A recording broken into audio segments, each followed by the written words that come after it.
Alrighty.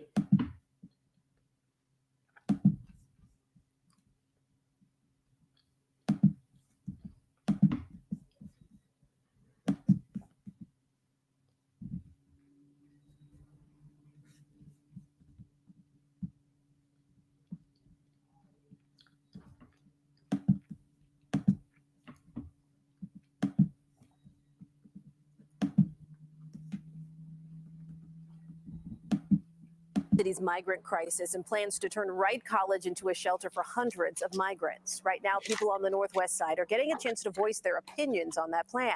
CBS 2's Chris Ty is live on campus. Chris.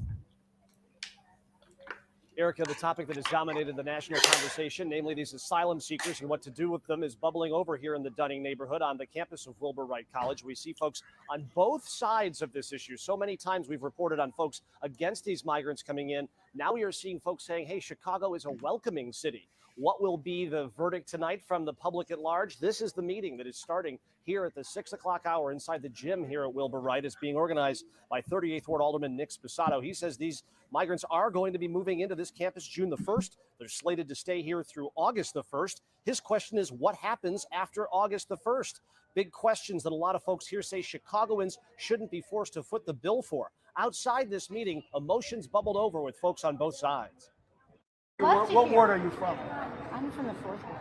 Fourth ward. Well, your ward should be assessed money to pay for this. If you're Alderman Because Vogt, I live in the fourth ward and believe that human beings are never illegal. Yes, why should I pay? I don't want to pay. because this is about humanity. No, it's not about Yes, it humanity. is. You ever hear the term? You're doing a you ever- NIMBY, you not ever- in my backyard. No. I'm doing is, it's all about money.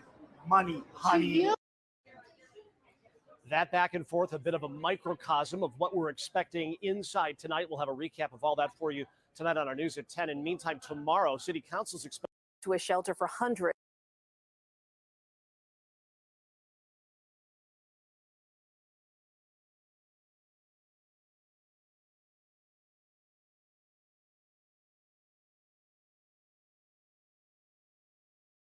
Okay, hang on just a second here. I apologize for the ad there, but you can see she's More than basic- hang on 50,000 just- hang fans on have just- swarmed Soldier Field. Yikes. Sorry about that, guys.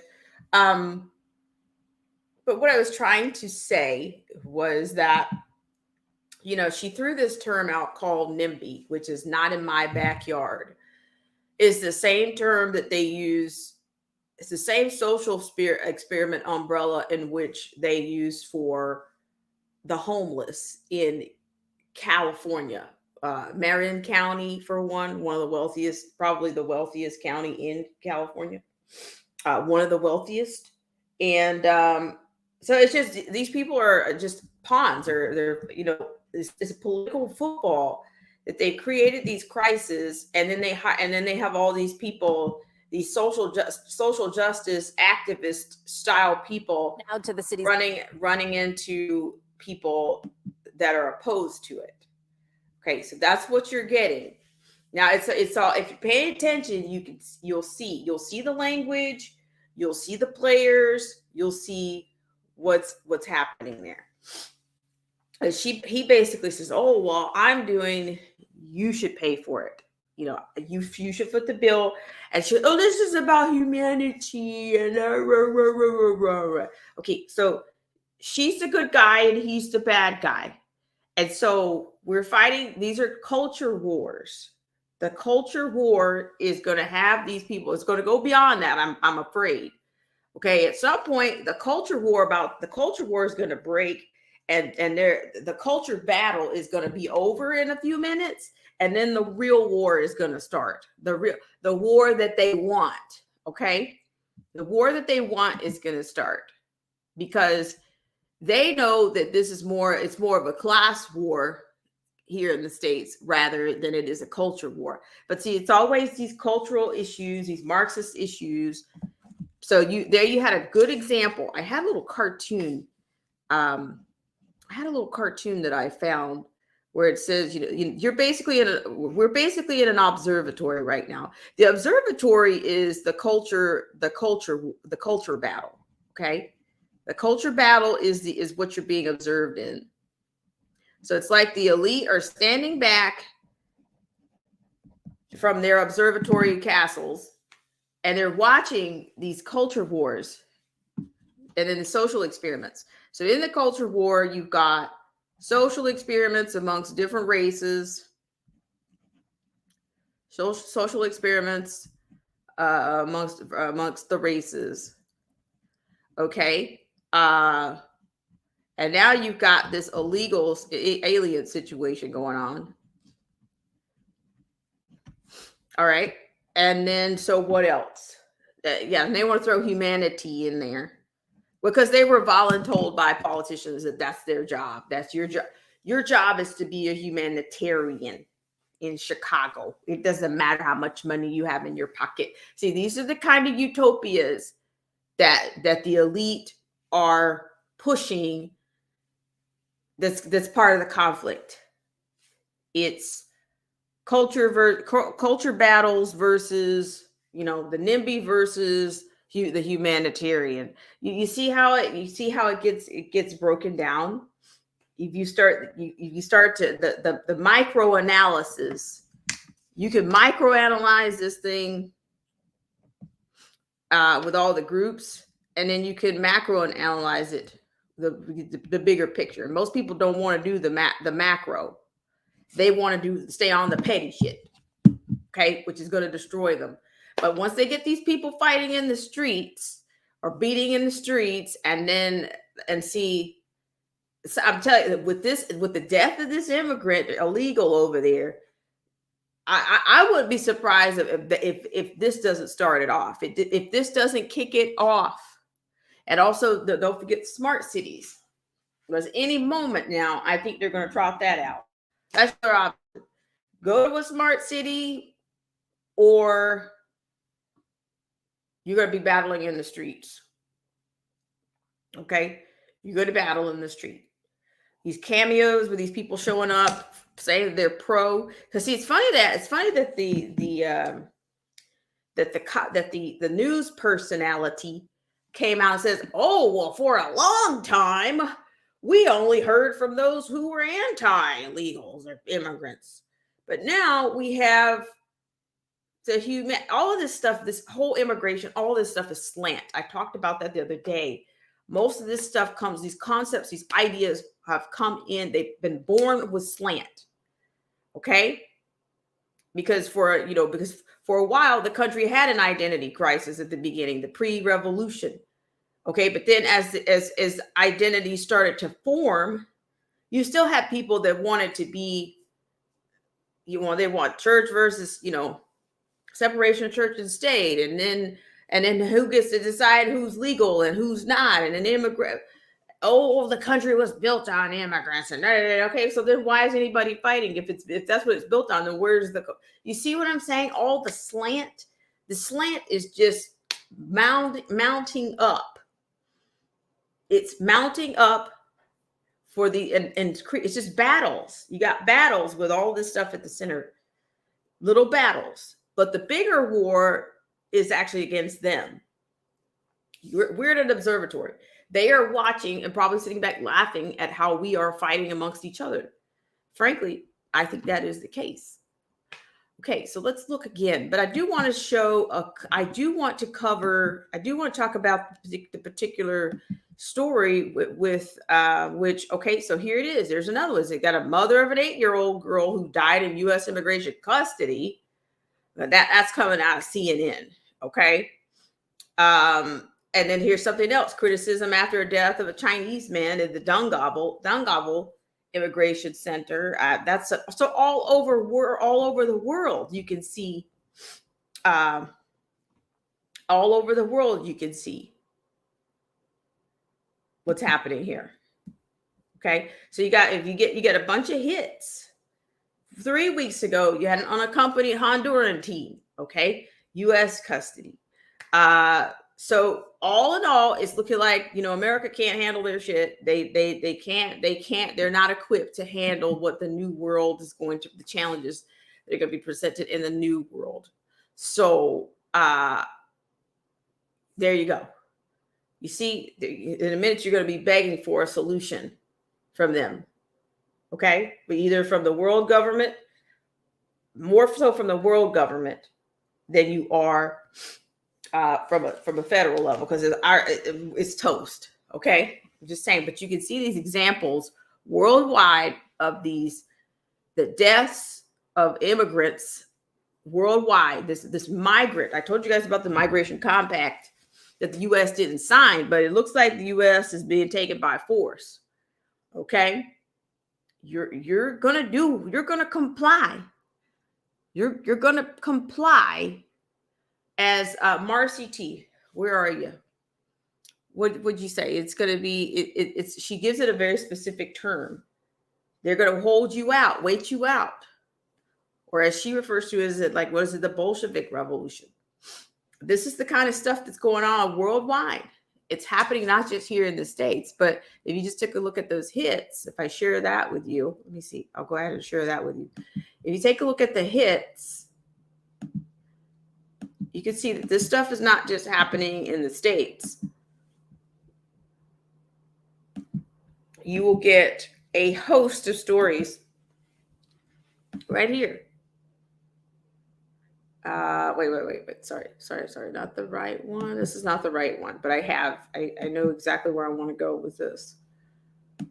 But yes, it's happening in other places as well. Europe. looks like you've got situations in Europe. So who are they going to hold accountable? You worldly, you filthy world citizens, you filthy human beings. You're not doing your humanitarian duty. So you're going to have to be taken over now. Okay, so here it is. You see this one, the Chicago Sun-Times. This is an immigrant dies at shelter at shuttered Woodlawn school that stirred controversy. Okay. Then you have another one a day ago from CNN. Mother of 8-year-old girl who died in U.S. immigration custody, asked several times for an ambulance, but was denied, authorities said. Listen, folks, can you not see? Somebody's about to come in with a solution, okay? Enters the solution. Enters the solution. The solution is on the way. It's either going to be in the street fighting, or they're about to bring in the solution. Okay? In the street fighting or your smart cities. And they're probably going to end up, who knows what they're going to offer. So criticism after death of Chinese man in Donggaval Immigration Center. You see that? You see 3 weeks ago, Honduran teen dies in U.S. custody as Title 42. Do you see how it's piling on? You got a piling on of deaths worldwide in the name of migration. It's supposed to be free and whatever migration. Do we need to go over that again? The Migration Compact is one of the very first pieces that I covered on this channel. Yes. Migration Compact. Migration deaths are up. That's the common thread, right? Worldwide. Look at it. Look at your hits. The U.S. is showing the most, okay? So what was it? The Pope, basically, that your solvency needed to end. He advocated for solvency to end a few years ago. Because we're not equipped. Because we're not equipped to deal with the challenges due to nations not being able to, handle, not being able to handle humanitarian issues, such as, of course, what do you think we're talking about here? The CC, climate change. Migration. And then whatever happened to Bill Gates, his project with Gavi to give people IDs so that they could move more freely, but see, the thing is that you don't see, I'm telling you, this is an implosion. The implosion is real. Implosion mounts. Just want to show you, like, the number, I think the most number of deaths right now, they're probably going to end up saying the U.S. has them amongst immigration illegals, whatever you want, whatever you think you want to call it, okay? But I'm telling you, they're getting ready. A solution is going to come down soon. It's either going to be fighting in the streets, so it's either going to lead to more violence, or it's going to lead to solution. And that's where I've been talking about the whole concept of these freedom and these smart cities.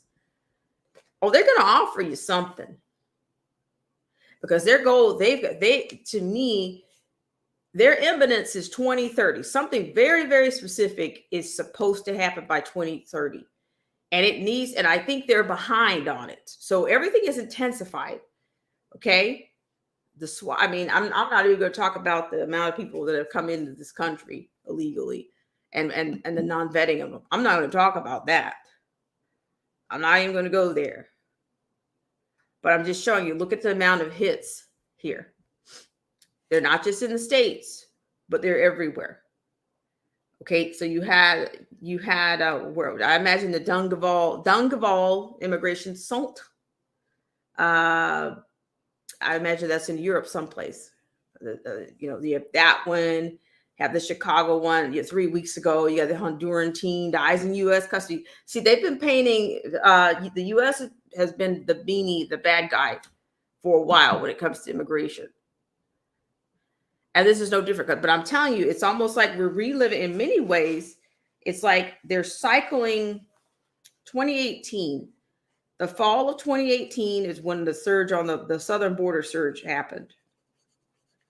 Okay, I'm not a numerologist and I don't follow gematrias, but somebody could probably follow this down.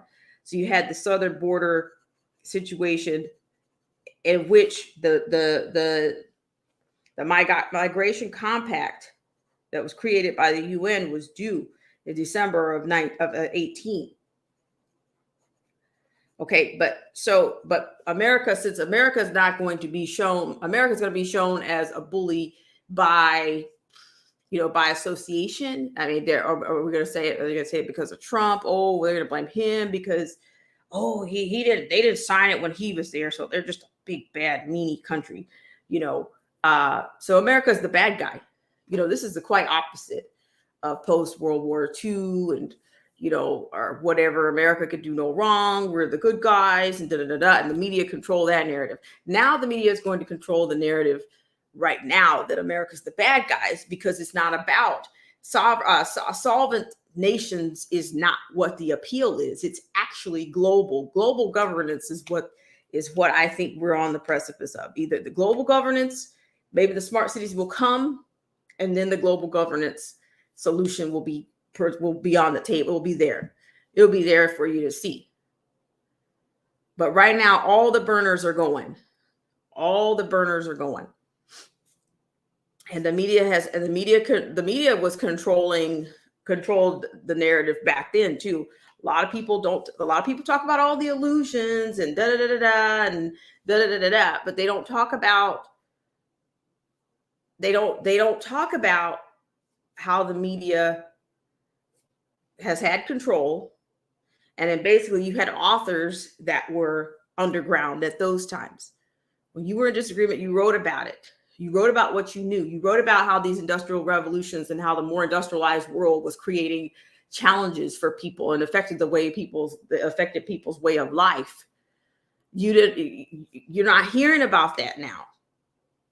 Now it's down to the red wing versus the blue wing, which I always say, red and blue make purple, which is very fundamental, a very basic concept. It's primary. It's a very primary concept. But all this stuff is twisted up to keep you off of the macro, the macro view of things. Like I said, if I can find this little cartoon, if I can find the cartoon that I have that shows, and I actually got it from it was a cartoon in which you've got, dare I say, the Rockefeller or somebody, elite, ultra elite, standing there wearing a top hat, and then the people, you had like a Trump supporter versus a blue hair feminist, whatever, purple hair personality in a freaking fishbowl. Basically in a cage, showing you that basically you're fighting a culture battle, but you're losing the war. It's more of a class war, but the people don't see that. They just want to keep throwing around terms like NIMBYs, like this last person that I just showed you, that last little clip that I just showed you. I can show you that one again. Let me show you that clip again. Hope you guys are doing well out there. I really, really appreciate you guys. You guys are the absolute best. If you're there, if you're not sure if you want to be here, whatever, believe me, it's all been done before. Okay, so I want to show you that little tense exchange, as they call it. It's not a tense exchange. It's exactly what I just said. It's what I articulated. It's exactly what I said. They're showing you the culture war they want you to fight. They're showing you the culture war that's on display versus the bigger issue.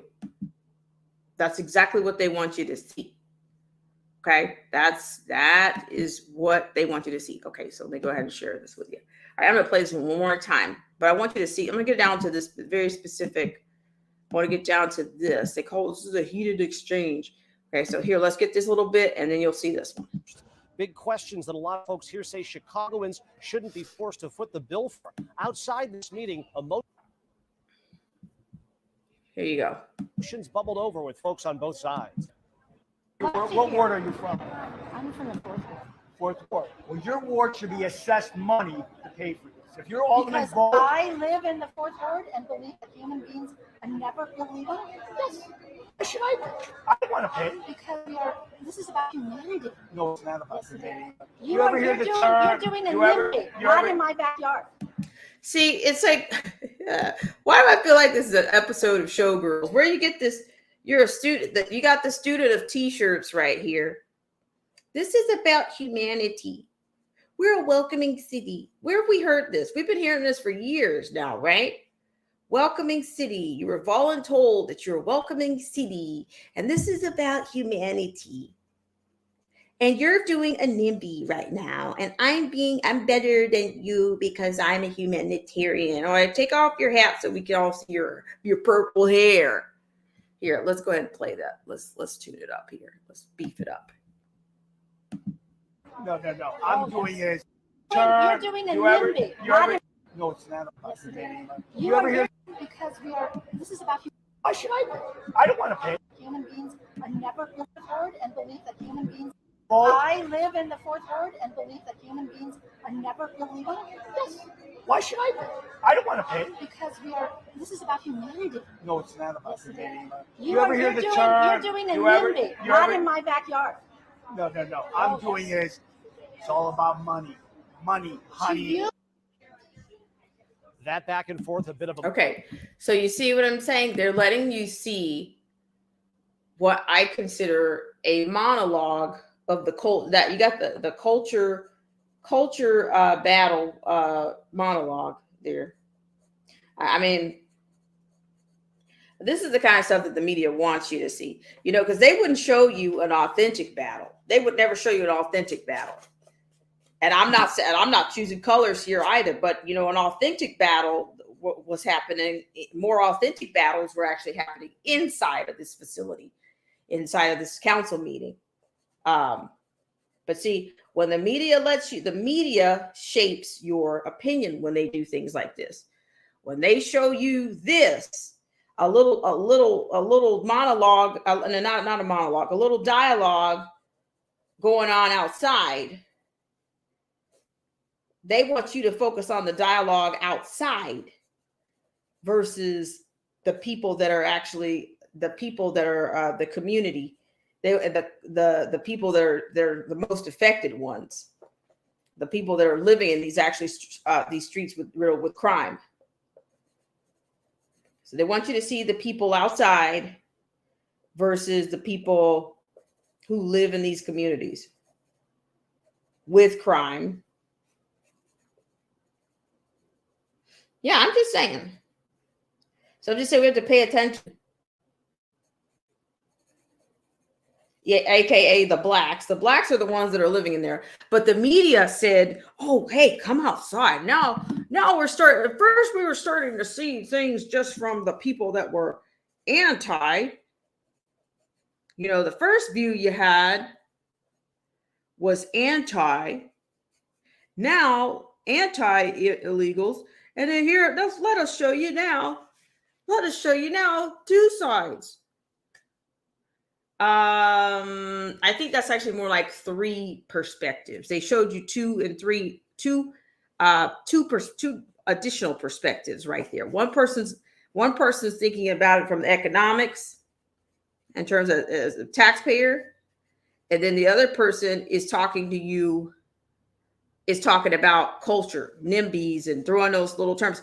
They strategically showed you that. I'm going to show it one more time. Let's see. Or maybe I want to go a little bit further back on that one. But yes, you're getting that. But like I said, I wanted to go into this person that died, this illegal immigrant or whatever you want to call them. That person died, which is a tragedy, granted. But when you put yourself in a pawn kind of risk, if you don't know what the intentions of politicians are, it's a risk. That's a risk every time you're dealing with politicians or people that have potential agendas. Okay. So that's what I'm saying. I wanted to go over that again, but you can see kind of what's going on here. So now that we've spent about 30 minutes on that, let's have a look real quick. Okay, so let's go to this piece on the bank withdrawals. That's quite interesting. That is very, very interesting because I know people have been doing bank runs and they have the right to do bank runs, but they also have the right to try to give you a policy statement to stand as a way of averting the withdrawals, the bank runs. Okay. And I guess if it's National Bank rather than a credit union, I guess they have the right to do that. But I'm just saying, okay, so let's go with this next line here. Here we go. Like 21 questions is what I named this last stream. Okay, so 21 questions. If you look at this right now, you'll see this is coming out of bombthrower.com. Ooh, that's sizzling, right? Withdrawing your own cash? NatWest Bank wants to know why. They've got 21 questions and they want to see proof. Okay, so let's look at that. Let's look at that really closely, my friends. Okay, so let's look at this one. It says, looking to withdraw cash. It says, our primary aim is to keep customers safe and secure. You see how these things are front loaded and framed? Your safety and security is first and foremost. And our branches follow our processes carefully to achieve this. This will include asking you questions about the purpose of your cash withdrawal. We may also ask for supporting documentation, such as an invoice. This helps us validate the withdrawal and genuine and protect you against fraud and scams. Please note that it is advisable to give 24 hours notice on large cash withdrawals, amounts over 2,000 euro, 2,000, or if you would like specific denominations. You can pre-advise us of your transaction via our customer contact team or branch. So look, you're going under the microscope big time. Okay. You're getting the macro tank in on your transaction. Okay. So in some instances, we may choose to decline the cash withdrawal based on the information provided surrounding the transaction. This will be at the branch's own discretion. Wow, this wording is awkward. For more information, please review our T&Cs that can be found under section 2.2. Okay, that's NatWest. I don't know if anybody here is familiar with NatWest. Okay, so here it comes. Somebody's talking about it right here. Wow, CBDC. See, this is what's on the way. Okay, let's look at it. Let's look at that. That's very interesting. I'm not familiar. Are you guys out there familiar with NatWest Bank? It says a reader sent me this graphic, which is circulating on social media. Whenever I see an unattributed image like this going around, I want to verify it, lest it be Photoshopped, a deep fake, or some derivation of, quote, urban legend. Sure enough, if you go to NatWest Bank's website right here, you see this cash withdrawal policy spelled out for all to see. So they're giving it to you in the small, I'm not sure, maybe this is European, NatWest. When they mentioned euros, for cash withdrawals between 5,000 euro and 20,000 euro, 19,999 euro, it's advisable to give us up to 24 hours. So, okay, so no, this is not made up. They gave you this thing here. Okay, so it says this isn't actually new here in Canada. For at least a few years, predating CV19, the big four banks have been routinely asking you why you are taking cash out whenever you withdraw anything over a couple of $1,000s. However, you can tell them pretty well anything, quote, because I want it, none of your business, or even to blow it all on booze and hookers will all work. I haven't heard of a case where a withdrawal has been denied based on the reason supplied yet. But now that we're starting to see it formalized in policy language of banks, we can all see where this is going. The war on cash has been in full swing for a long time. India banned large denomination bills in 2016 and will now start eliminating them from the monetary base. France has been signaling a prohibition on cash payments over €1,000 since 2013. Okay. And finally, quietly, it seems made it part of the framework this year. It portends a wider initiative across the entire Eurozone, who is also trying to lump in crypto payments under the restrictions. Okay, here it comes. It says, here comes the CBDCs. So for those of you that are not familiar with the CBDCs, that's the centralized banking digital currencies. This is all to lay the groundwork for the march into the central bank digital currency, CBDCs, which will seek to accomplish three objectives of late stage globalism. One, eliminate privacy. You see, that's violation of your privacy right there. Am I not correct? When they're asking you about why you want to take money out of your bank account. Okay, it says making all transactions trackable, traceable, and taxable in real time. So there you go. Boom, boom, boom. This thing is right on target. Number two, it says introduce controls on how, when, and why you are spending your own money. Think China-style social credit, which is in its westernized form, will almost certainly involve personal carbon footprint quotas. And most importantly, otherwise, we wouldn't be calling it, quote, late stage globalism, end quote. Number three, extend the runway of fiat currencies, which are about to hit the wall as a long wave debut supercycle reaches its crescendo. The antidote to all this is, of course, Bitcoin, the only digital asset that is scarce, truly decentralized, has frictionless portability, and is backstopped in physical reality. The seventh property is a way gold isn't. A way gold isn't. It embodies all other properties of sound money. You see this the bar graph here? They're showing you, I guess, the availabilities of different types of monetary, forms of currency. You guys could go through that, take the data out and do what you will. Okay, but fiat money is, they're showing you a lot here. But here it says there are still many who scoff at the idea of, quote, magic internet money, end quote, becoming viable at all, let alone the main bulwark against the coming CBDCs. We know cash is doomed. We know any state or central bank issued digital substitutes will simply be linear digital extensions of fiat backed by nothing, based on debt, but with added layers of technocratic surveillance and control. See, that's the ticker. You're getting that already. You're off the top. You're getting the technocratic surveillance and control piece. With these bank runs, they're showing you right there. Okay, here it is. With the mother of all economic recessions dead ahead, if not here already, and the fiat banking system more or less insolvent, the value proposition for CBDCs, aka subservience tokens, will be universal basic income with all-encompassing strings attached.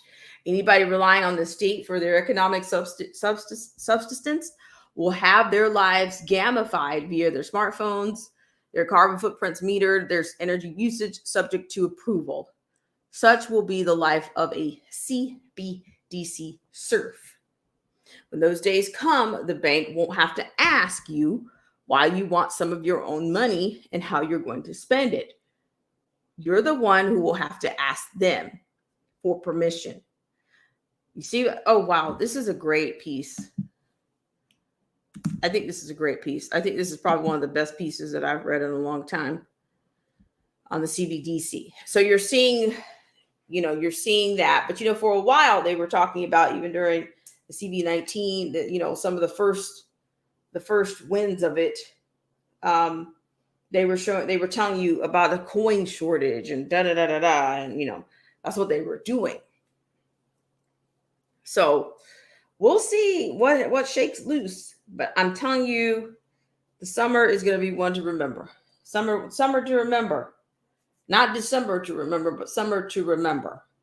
I remember we have one before Summer of Descent. I talked about that back in 2020, probably. And here we are close to something like that again. But yeah, but give it a whirl. I hope you guys are doing well out there. Let's just have a quick little break here. I'll come right back. Okay.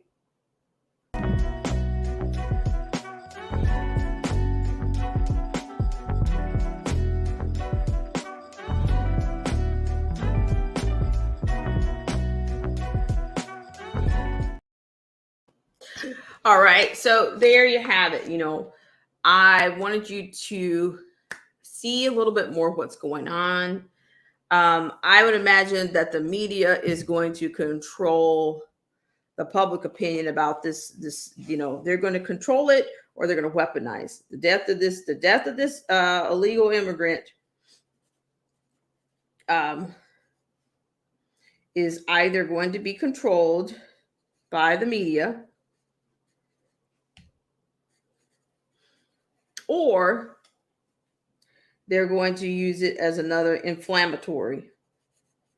They're going to use it as an inflammatory amongst the races. See, this is what I'm talking about. As much as I try to stay away from things, you know, they keep giving you optics. When they show you the people of Chicago that live in these dilapidated, rundown, poverty-ridden communities arguing for community attention and and support, but then they take you outside to what you want to call the culture battle.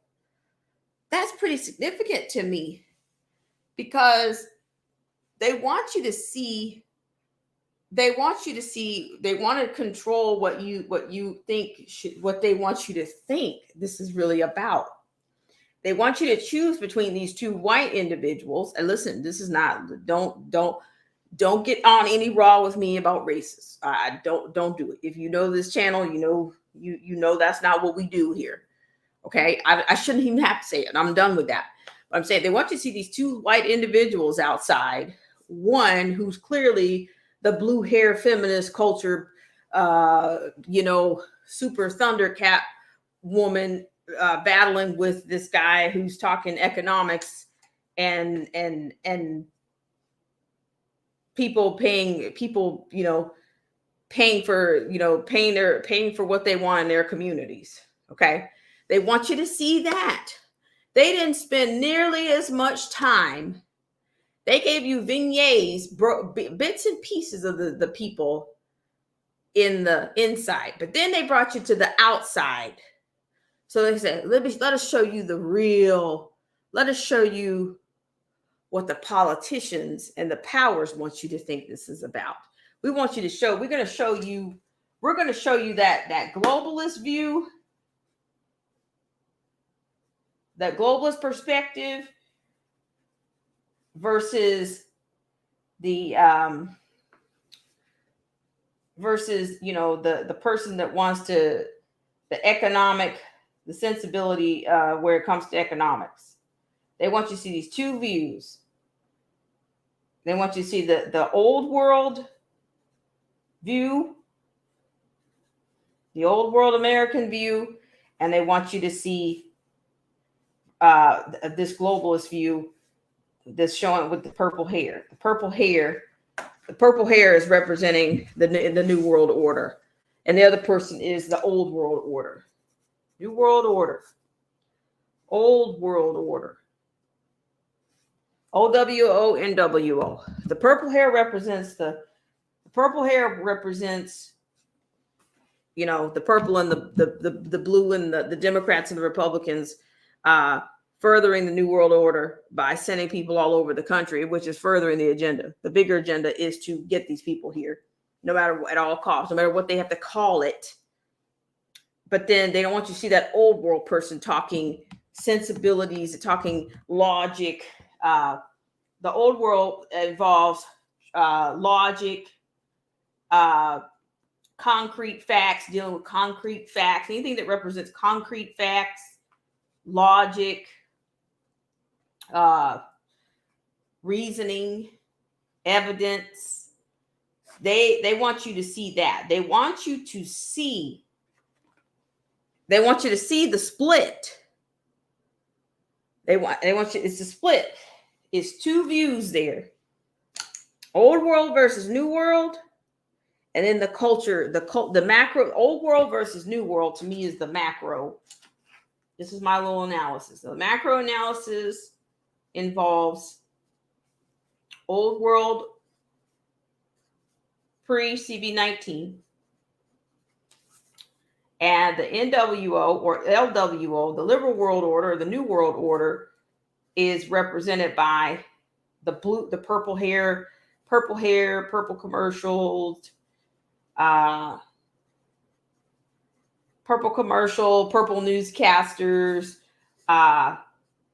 illegals, nobody, human beings. It's about humanity, safety, and all this bullshit. Safety, humanity, security. Those are the auspices under the New World Order. Okay, that's what the auspices. They know.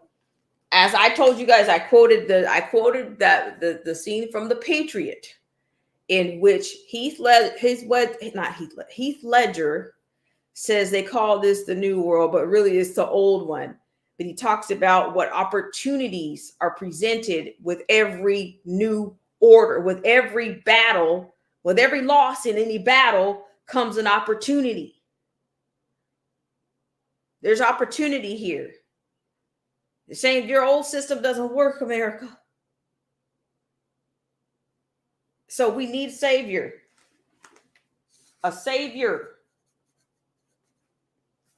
to come.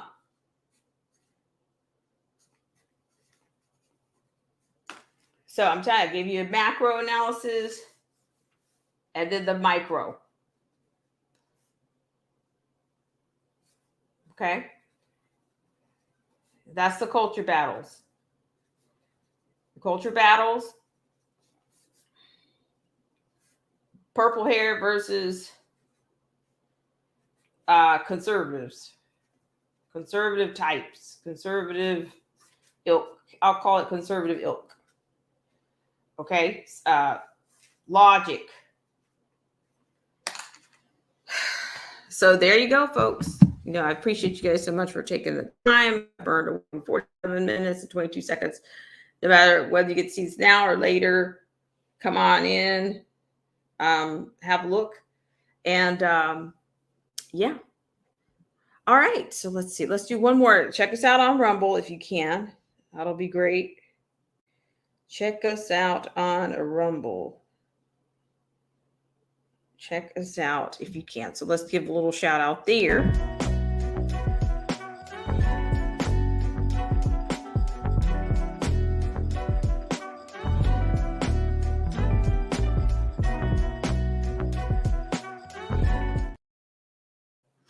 Okay, and then our last, okay, so we're done with that. Okay, but then I talked about the death of this illegal immigrant at the Woodlawn High School, at this Woodlawn School, an elementary school. Okay, so now they want to talk about, you know, they're concerned about, now they want to say, they're going to tell you, now you're going to need to, you're responsible for their safety, their security, so they need to spend your money to do that. Okay, so I said allegedly an immigrant died Friday morning at a shuttered elementary school in Woodlawn that's being used as a temporary shelter. And they're saying this is marking the first publicly known death at a city-owned facility since large number of immigrants arrived in Chicago last year. I don't believe that. Okay, but that's what the media says. Okay, officers responded at 6:15 a.m. to a call of a 26-year-old man who was, quote, foaming at the mouth and unresponsive. Okay, at the old Wadsworth Elementary School building, 6420 South University Avenue, according to an alert from the Chicago Police Department obtained by the Sun-Times. Now, Sun-Times, you know, I'll probably read up on this in more than one way to keep the skew down here. Okay, they said the police spokesperson, they said that he was pronounced dead there. So the officers responded at 6:15, and you know, that's how it went. But you know, of course, there's going to be an investigation, and all of you unhumanitarian people, are going to be either the media is going to spin this or they're going to use it to inflame things and have people out in the streets. All right, guys. So once again, thank you so much for tuning in, and I will see you later.